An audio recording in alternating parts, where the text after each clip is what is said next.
हमारे आपके सभी जीव मात्र के मन में विचार उठता है। उसको कुछ भी कहिए, एक मूड पूछता है एक साधक से कि यह शास्त्र के द्वारा ये 5 तत्व से यह जीव मात्र का मतलब जितना धरती पर निर्माण होता है जीव जंतु का, सब 5 तत्व से होता है। तो सबका तकदीर अलग अलग क्यों होता है?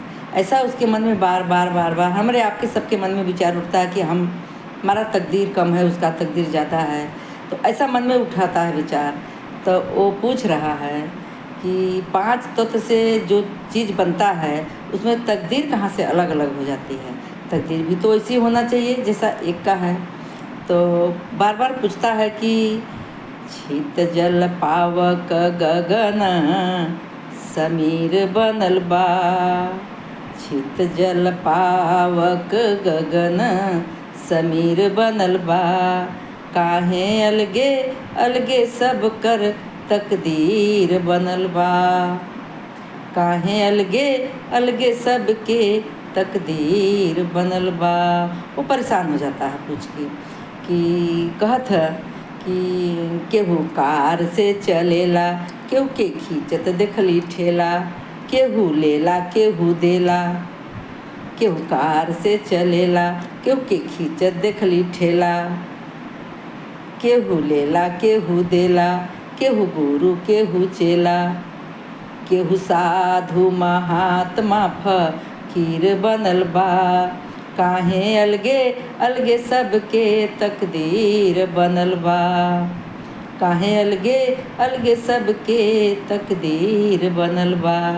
उसको परेशानी हो रही है बार बार या देख के रंग बिरंगा दुनिया को कि हमारा तकदीर ऐसे ही क्यों है।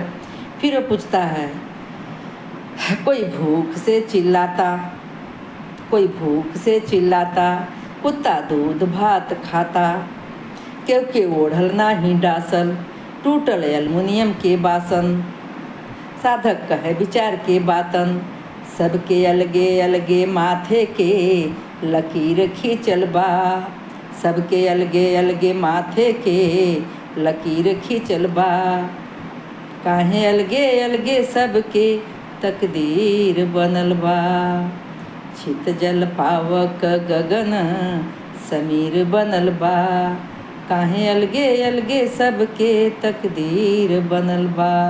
साधक समझाता है कि मूड चावल तो चावल ही होता है, चावल का रोटी भी बनता है, चावल का भात भी बनता है, चावल का खीर भी बनता है। तो चावल खाली पानी में उबाल दीजिए तो भात बन जाएगा, उसमें दूध डालिए, काजू डालिए, किशमिश डालिए, मीठा डालिए, खीर बन गया। इसी तरह जितना अच्छा कर्म करेगा वैसा तुम्हारे माथे का लकीर बनता है। ऐसा उसको साधक मन में संतुष्टि देता है।